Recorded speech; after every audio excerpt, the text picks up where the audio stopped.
నేను ఆస్ట్రేలియా నుంచి వచ్చాను. ఎలక్షన్ ఓటు వేసిన మరుసటి రోజు మే 14వ తారీఖు వెళ్ళిపోతానంటే, మే 14 నా పుట్టినరోజు అండి. నన్ను జగన్ గారు కొట్టినరోజు అండి. అంచేత ఆ రోజు వీలైతే నన్ను ఆశీర్వదించి 15కో 16కో వెళ్ళండి అని చెప్పి ఆయనకి, ఆ పెద్ద ఆయనకి నేను విన్నవించడం జరిగింది. ఇదంతా ఎందుకు చెప్తున్నానంటే, జనం అంత కోపంగా ఉన్నారు. దేశాలు వదిలి వెళ్ళిపోదాం అనుకుంటున్నారు. ఈ సైతాన్ని చూసి జనం అంత కోపంగా ఉన్నారు అని చెప్పడం కోసం ఈరోజు ఉదయం జరిగిన లైవ్ ఎగ్జాంపుల్ నేను చెప్తున్నా. People are frustrated. ఈ దరిద్రాన్ని ఎంత తొందరగా వదిలించుకుందామని చెప్పి చూస్తున్నారు. అయినా అతను మాయ మాటలతో తను సంపాదించిన లక్షలాది కోట్ల డబ్బు ఎక్కడికక్కడ పార్క్ చేశాడు. ఓటుకి ఎంత ఇస్తాడో అనేది కూడా అంతుపట్టకుండా ఉంది. 5,000 తక్కువ కాకుండా ఇస్తాడేమో అని చెప్పి ప్రజల అంచనాలు ఉన్నాయి. అంటే 5 అనేది లీస్ట్, అంత కొట్టేసినాడు 5 లేడా అని చెప్పి కూడా ప్రజలు అనుకుంటున్నారు. అతను 5,000 ఇవ్వకపోతే జనం ఒప్పుకునే పరిస్థితుల్లో కూడా లేదని కూడా కొందరు ప్రజలు అంటున్నారు. సరే, ఏదేమైనా సరే, కొట్టినవాడు అడిస్తాడా ఎవడా అనేది ప్రస్తుతానికి నాకు అనవసరమైనప్పటికీ నేను చెప్పాలనుకున్నది మీడియా ముఖంగా. ఎందుకంటే ఇవాళ మన ఊరు వస్తున్నాడు గులకరాయి, మొత్తం చెట్లన్నీ నరికిపడి దొప్పుతున్నారు. మొత్తం ఈ ఎండాకాలంలో మోటార్ సైకిల్ మీద వెళ్ళేవాళ్ళు కూడా మధ్యలో ఒక 10 నిమిషాలు చెట్టు కింద ఆగి ఆ చెట్టు కింద మన కొబ్బరి బొండం ఏదో తాగేవారు. మొత్తం అతను వచ్చే దారంతా రోడ్డు మీద గుంతలు అయితే తప్పెట్టాడు తప్ప అతడికి ఒళ్ళు నొప్పులు రాకుండా ఆ పక్కన ఉన్న చెట్లన్నీ కూడా నరుక్కుంటూ పోతున్నాడు. మనందరి భవిష్యత్తుని నరికేశాడు. కాస్త కోస్త నేను ఇచ్చే చెట్లు కూడా ఇవాళ మన జిల్లాకు వచ్చి నరికేస్తున్నాడు. బుద్ధున్నోడు ఎవడో కూడా ఇటువంటి వృక్ష హంతకుడు, మన భవిష్యత్ హంతకుడు, ఇటువంటి పనికిమాలినోడికి ఓటు వేయకూడదు అని మరొక్కసారి విన్నవిస్తూ, ఇవాళ మామూలుగా అయితే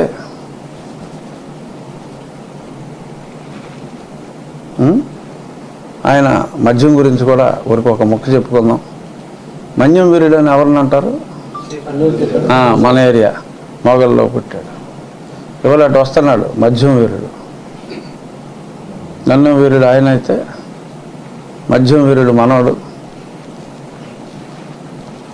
మద్య నిషేధానికి పాటుపడతానని చెప్పిన వ్యక్తి మద్యాన్ని స్థాయి తగ్గించి 3 రెట్లు ధరలు పెంచి ఆయు ప్రమాణాలని బీభత్సంగా తగ్గించి తన ఒక్కడి క్షేమం కోసం, తనకు పుట్టిన 2 కుమార్తెల క్షేమం కోసం ఈ రాష్ట్ర ప్రజల ప్రాణాలని పణంగా పెట్టి సంపాదించే ఈ రక్తపు కూడు ప్రజలు హర్షించరు అని చెప్తూ, ఇవాళ నా గురించి సాక్షిలో ఒక పెద్ద ఆర్టికల్ రాశాడు.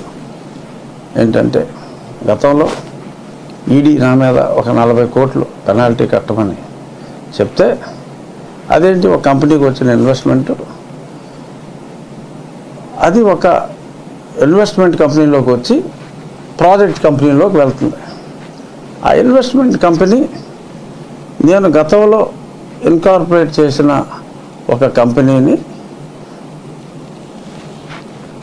ఇన్వెస్ట్మెంట్ కంపెనీ యాక్టివిటీ లేని ఆ కంపెనీని ఇన్వెస్ట్మెంట్ కంపెనీ టేక్ ఓవర్ చేస్తే దాంట్లో కూడా పేరు సింబాలిక్గా ఇండ్ భారత్ అని ఉంది. ఆ కంపెనీ వాళ్ళు తీసుకున్నారు. మొత్తం అన్నీ ఫైల్ చేయటం జరిగింది వాళ్ళు. అందులో డైరెక్టర్గా నా పేరు లేదు.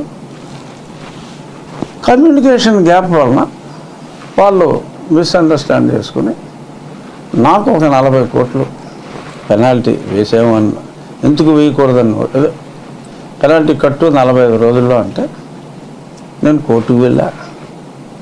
కోర్టుకు వెళ్తే కోర్టు స్టే ఇచ్చింది.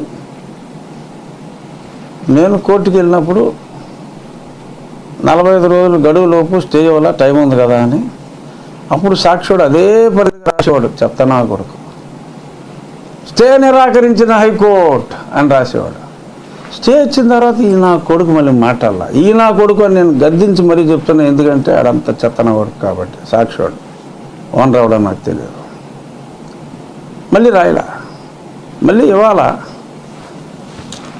నేను వేరే కంపెనీకి సంబంధించి ఒక 4 సంవత్సరాలు రన్ అయ్యి తమిళనాడు నుంచి నాకు బిల్లులు రాక ఆ కంపెనీ మూతపడితే ఆ రోజు దాకా ఉన్న అవుట్ స్టాండింగ్ని రీపే చేయమంటే ఆ రీపేమెంట్ అవ్వకపోతే ఇది 4 ఏళ్ళు రన్ అయిన కంపెనీని వీడే అప్పుడు నిన్నగాక మన జనసేనలో జాయిన్ అయినాడు ఇంకోడు ఉన్నాడు, వీడు అనుచరుడు, వీడు వాడు కలిసి, వీడు అంటే ఇక్కడ జగన్ అని చెప్పేది. అప్పుడు ఏదో దగ్గరుండి కంప్లైంట్ ఇప్పించుకుని చాలా హడావుడి చేశాడు.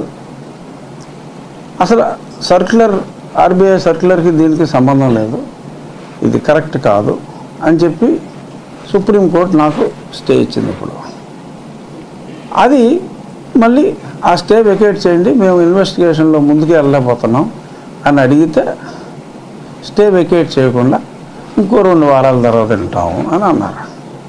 ఓకే, ఎందుకు ఇటు కంప్లైంట్ ఇస్తే కేసు పెట్టారా, ఎవిడెన్స్లు నా దగ్గర ఉన్నాయి, ఏం జరిగిందో నాకు తెలుసు.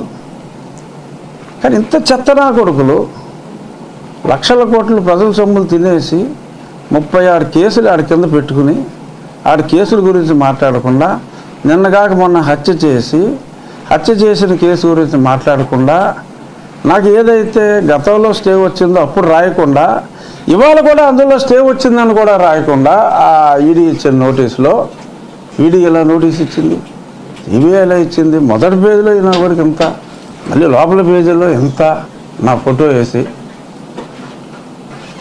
ఇది ఈ చెత్త నా కొడుకులు సాక్షిగాళ్ళు రాసేది. సో నేను ఇంకొకడైతే బహుశా ఇటువంటి విషయాల గురించి మాట్లాడు. నిన్న సునీత మాట్లాడింది ఒక లైన్ కూడా రాయలేడు సాక్షులే వాళ్ళ. బట్ ఆ రాసిన నా కొడుకు నేను ఇస్తాను నా జవాబు. ఎందుకురా నాకు ఈడీ ఇచ్చిన నోటీసులో స్టే ఇచ్చారు కదా, ఆ స్టే గురించి ఎందుకు రాయవరా జగన్మోహన్ రెడ్డి అని అడుగుతున్నా మీడియా ముఖంగా. ఆడు వస్తున్నాడు కదా ఇవాళ పులకరాగాడు, అడగండి ఏంటి మీ పేపర్కి ఈ జ్యువెల్ స్టాండర్డ్స్ ఏంటి? సునీత అంతస్తే అన్ని పేపర్లో రాశారు, అన్ని ఛానల్స్లో వేశారు, నీ పేపర్లో నీ ఛానల్లో తప్ప. అంటే మీకు ఏమన్నా భయంగా ఉందా?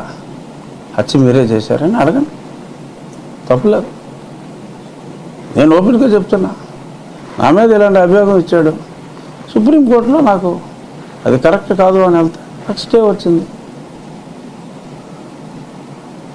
వీళ్ళు స్టే వెకేట్ చేయమన్నా స్టే కంటిన్యూ చేశారు, అది రాయడు. పాయింట్ ఉండబట్టే కదా స్టే కంటిన్యూ అయ్యింది. వీడికిలాగా నేను ఏమన్నా మేనేజ్ చేయగలనా? ఏ వ్యవస్థనైనా కొటాను కోట్లు ఇచ్చి న్యాయం ఉంది కాబట్టి ఐఎమ్ ఏబుల్ టు ఫైట్. వీడు పెట్టించిన తొక్కడా కేసులు కాబట్టి, వీడు రాయించిన తొక్కడా కేసులు కాబట్టి I'm able to fight. So చూద్దాం మరి. ఇవాళ మన ఊరు వస్తున్నాడు, మన ఊరిలో ఇంకెన్ని అందమైన అబద్ధాలు చెప్తాడు చూద్దాం.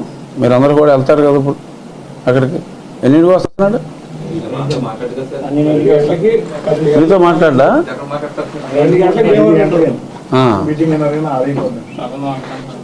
సభ 4 ఎండలో. అవును, ఎవరో చెప్పారు చాలా చోట్ల ఊరికి 10 బస్సులు కాడికి పంపుతున్నా అంట.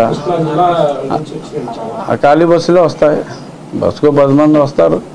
గ్రాఫిక్స్ చూపెడతానికి సాక్షి ఉంది.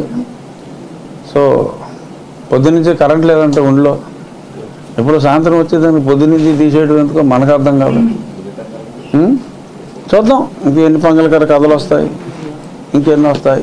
జస్ట్ ముగించే ముందు ఎవరో ఒక అద్భుతమైన వీడియో ఒకటి చూసా, నాకు భలే గమ్మత్తుగా అనిపించింది, ప్లే చేయాలనుకున్నా. భలే మాట్లాడాడు. మొన్న సినిమా వచ్చింది ఏంటది, సిద్ధువా అంటే సిద్ధు స్క్వేర్, డీజే స్క్వేర్. ఆ టైప్లో ఆ హీరో పెద్దోడైతే ఎలా ఉంటాడో అలా ఉన్నాడు ఈ వ్యక్తి.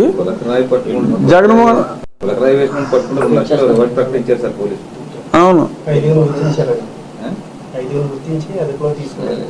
5 రోజులు పదిస్తారా? ఇది సరదాగా చూపెట్టాలనిపించింది. భలే మాట్లాడాడు, సూటిగా సుత్తి లేకుండా ఒక్క నిమిషంలో కొట్టి అవసరం పడేశాడు. ఆయన పేరు తెలియదు, తెలుసుకుని అభినందిస్తా.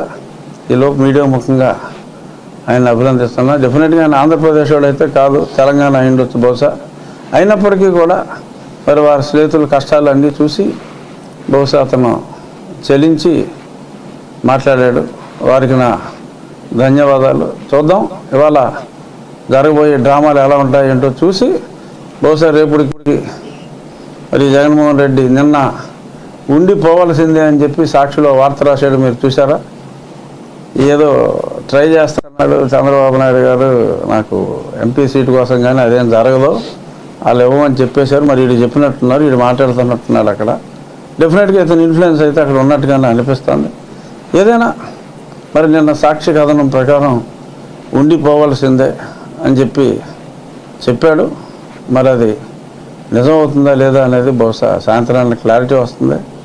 ఇవాళ ఇక్కడ కొత్తగా చెప్పిన జగన్మోహన్ రెడ్డి చెప్పబోయే సోది సరే, మరి అతను చెప్పిన జ్యోతిష్యం ఎంపీ అవుతుందా లేదంటే ఉండిపోవాల్సిందేనా అతను డిక్టేట్ చేస్తాడు. ఆ దేవుడు ఆదేశిస్తాడు, అరుణాచలం పాటిస్తాడు. ఇక్కడ దేవుడు ఎవడో అరుణాచలం ఎవడో రేపు మనకు తెలిసిపోతుంది. చూద్దాం, రేపు చర్చిద్దాం దాని మీద. Thank you. సునీత మీ మిత్రపక్షం బీజేపీపై కూడా ఆరోపణ చేస్తుంది. వివేకానంద హత్య కేసులో బీజేపీ జగన్మోహన్ రెడ్డికి సహాయం చేస్తుంది, సిబిఐపై ఒత్తిడి. సునీత ఆరోపించింది, నన్నేం చేయమంటావు? మిత్రపక్షంపై ఆరోపిస్తుంది బీజేపీ. ఏం చేయమంటావమ్మా? సునీత ఇండిపెండెంట్ ఒపీనియన్ ఆవిడ చెప్పింది. సునీత మంచి వ్యక్తి. ఆ మిత్రపక్షం మీద చెప్తే ఇప్పుడు నేను సునీత తప్పు చేశావు అని చెప్పి, శారదా అని చెప్పి శంకరశాస్త్రి రెసిడెంట్ అరవమంటావా సునీత అని? నాకు అనవసరం. 23వ తారీఖు భూపతిరాజు శ్రీనివాస్ వర్మ 1:02 టైంలో నామినేషన్ వేస్తాను. వేయచ్చు, తప్పే ఉంది. ఎంపీ తప్పే ఉందమ్మా. ఆయన అభ్యర్థిత్వాన్ని ఆల్రెడీ ప్రకటించారు. సో ఆయన డేట్ ఆయన ఫిక్స్ చేసుకున్నాడు, అందులో తప్పే ఉంది. మీరు పోటీ చేసి ఇంకా ఉండిస్తాను అనుకోవచ్చాను. నువ్వేమైనా అనుకో, జగన్మోహన్ రెడ్డి మామూలుగా ఆ దేవుడు రాసి పెట్టాడో అంటారు. ఈ జగన్ గారు నా నెత్తిని ఏం రాశాడో నాకు తెలియదు. ఎందుకంటే చాలా సీట్లు ఇదే డిసైడ్ చేస్తున్నాడు కనుక ఇవాళ మీరు అడిగితే చెప్పొచ్చు జగన్ని, నీకు అవకాశం దొరికితే. ఏమండి జగన్కి, ఏమండి రాజుగారికి ఎంపీ సీటు క్లియర్ చేశారా? బీజేపీకి గ్రీన్ సిగ్నల్ ఇచ్చారా? లేదు మీరు రాసిన ఉండిపోవాల్సిందే అవుతుందా? అసలు ఇది కూడా రాకుండా మీరు ఏమన్నా డిక్టేట్ చేస్తున్నారా అని అడగండి. పక్కన రామరాజు గారు కూడా నేను గుమ్మలూరులో ప్రచారం చేస్తున్నాను. తప్పే ఉందయ్యా బాబు. రామరాజు గారు అభ్యర్థిగా ప్రకటించారు, ఆయన సైకిల్ కొట్టేయమని చెప్తాడు, తప్పే ఉంది. వర్మ డేట్ ఇవ్వటంలో, రామరాజు గారు డేట్ ఇవ్వటంలో తప్పేమీ లేదు. నా ప్రయత్నం నేను చేసుకోవటంలో తప్పేమీ లేదు. Is correct. ఈ సస్పెన్స్ కి ఎన్ని రోజుల్లో తరపడచ్చు అంటే చెప్పండి సార్. అవును ఉండదు, ఇప్పటి వరకు జరుగుతున్న మీరు ఎంపీ ఎమ్మెల్యేగా అనేది ఒక స్పష్టత అనేది ఇప్పటి వరకు రాలేదండి. ఈ సస్పెన్స్ ఎప్పుడు కనపడదు అంటే 18 ఉదయం లోపు అయితే తెరపడాల్సిందేగా.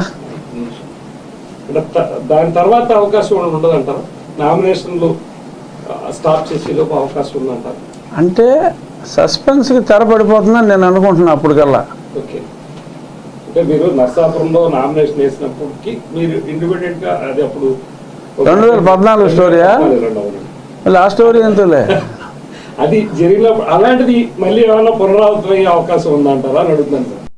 లేదు మరి డెఫినెట్గా 18 ఉదయం లోపు క్లారిటీ వస్తుందని అనుకుంటున్నా.